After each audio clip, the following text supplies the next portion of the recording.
విఘ్నేశ్వర షణ్ముఖ పార్వతీ సమేత పరమేశ్వరాయ నమః. Ramadevi astro and వాస్తు ఛానల్ని వీక్షిస్తున్న ప్రేక్షకులకు స్వాగతం. 2025 జనవరి మాసంలో గ్రహ సంచారం ఈ విధంగా ఉంది. రవి ధనురాశిలో సంచరిస్తూ 14వ తేదీన మకరంలోకి ప్రవేశిస్తాడు. కర్కాటకంలో వక్ర సంచారం చేస్తున్న కుజుడు 21వ తేదీన మిథునంలోకి ప్రవేశిస్తాడు.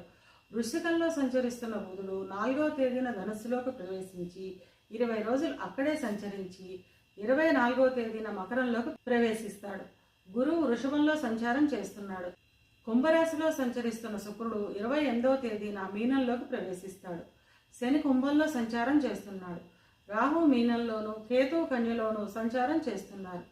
ఈ గ్రహస్థితిని ఆధారంగా చేసుకుని తులారాశి వారికి జనవరి మాస ఫలితాలు ఎలా ఉన్నాయి, చిన్న చిన్న పరిహారాలు ఏం చేసుకోవాలో చూద్దాం. చిత్తా 3, 4 పాదాలు, స్వాతి 1, 2, 3, 4 పాదాలు, విశాఖ 1, 2, 3 పాదాలు కలిపి తులారాశిలో ఉంటాయి. తులారాశికి అధిపతి శుక్రుడు. తులారాశి వారికి మాసం చాలా అనుకూలంగా ఉంటుంది. అన్ని రంగాల వారికి ధన ఆదాయం బాగుంటుంది. బంధుమిత్రులతో కలిసి ఆనందంగా ఆహ్లాదంగా గడుపుతారు. విలాసవంతమైన వస్తువుల నిమిత్తం అధిక ధన వ్యయం చేస్తారు. ఇక విద్యార్థుల విషయానికి వస్తే విద్యార్థులు కష్టపడి చదివితేనే గాని మంచి ఫలితాలను సాధించలేరు. పోటీ పరీక్షలకు వెళ్లే విద్యార్థులకు అనుకూలమైన ఫలితాలు ఉంటాయి. విదేశాలకు వెళ్లాలనుకునే విద్యార్థులకు ఈ మాసం వాయిదా పడే అవకాశం ఉంటుంది. ఉద్యోగ ప్రయత్నాలు చేసేవారికి ఈ మాసం మంచి ఉద్యోగం లభించే అవకాశం ఉంటుంది. ఉద్యోగం చేస్తున్న వారికి ఎప్పటి నుంచో రావాల్సిన ఇంక్రిమెంట్లు, బోనస్లు వంటివి వచ్చే అవకాశం ఉంటుంది. ప్రమోషన్ల కోసం ఎదురు చూసే వారికి చివరి వారంలో ప్రమోషన్ వచ్చే అవకాశం ఉంటుంది. విదేశాలకు వెళ్ళాలి అనుకునే ఉద్యోగస్తులకు చివరి 2 వారాలు చాలా అనుకూలంగా ఉంటుంది.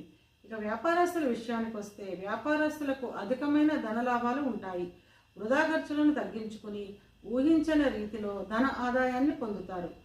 వివాహ ప్రయత్నం చేసేవారికి 2వ వారం తర్వాత వివాహం కుదిరే అవకాశం ఉంటుంది. వివాహం అయిన వారు జీవిత భాగస్వామితో ఎప్పటి నుంచో ఉన్న సమస్యలు తగ్గి కుటుంబంలో ఆహ్లాదకరమైన వాతావరణం ఏర్పడుతుంది. సంతానం విషయానికి వస్తే సంతానానికి చిన్న చిన్న అనారోగ్య సమస్యలు ఉంటాయి. అన్ని రంగాల వారికి ఆదాయ మార్గాలు పెరుగుతాయి. విలాసవంతమైన వస్తువుల నిమిత్తం అధిక ధన వ్యయం చేస్తారు. చిన్న చిన్న సమస్యలు ఉన్నప్పటికీ ఆ సమస్యలన్నిటి నుండి బయటపడతారు.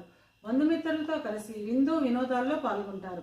ఇవి కేవలం గోచార ఫలితాలు మాత్రమే.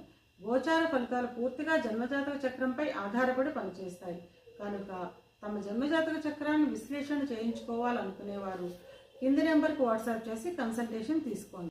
తులారాశి వారు అనుకూలతను పెంచుకోవడానికి, ప్రతికూలతను తగ్గించుకోవడానికి సంకటహర గణేశ స్తోత్రాన్ని చదవడం లేదా వినడం ద్వారా అంతా మంచి జరుగుతుంది.